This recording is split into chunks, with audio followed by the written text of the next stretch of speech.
સરદાર સરોવર ડેમની સપાટીમાં વધારો થયો છે। ઉપરવાસમાંથી 68,786 ક્યુસેક પાણીની આવક નોંધાઈ।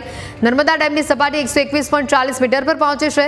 24 કલાકમાં 70 સેન્ટીમીટરનો વધારો જોવા મળ્યો છે। આરવીપીએચના 3 અને સીએચપીએચનું 1 પાવર હાઉસ ચાલુ છે। સરદાર સરોવર ડેમ 55% ભરાયો છે। ડેમની મહત્તમ સપાટી 138.68 મીટરની છે।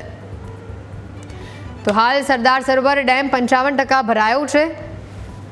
તેને લઈને આ વિગતો સામે આવી રહી છે। ડેમની સપાટી મહત્તમ સપાટી 138.68 મીટરની છે અને ઉપરવાસમાંથી 68,786 ક્યુસેક પાણીની આવક જોવા મળી રહી છે। ડેમની હાલની જે સપાટી છે તો એ 121.40 મીટર ઉપર પહોંચી ગઈ છે। છેલ્લા 24 કલાકમાં 70 સેન્ટીમીટરનો વધારો જોવા મળ્યો છે। આરબીપીએચના 3 અને સીએચપીએચનું 1 પાવર હાઉસ અત્યારે ચાલુ છે। સરદાર સરોવર ડેમ 55% અત્યારે ભરાયેલું છે। ડેમની મહત્તમ સપાટી 138.68 મીટરની છે।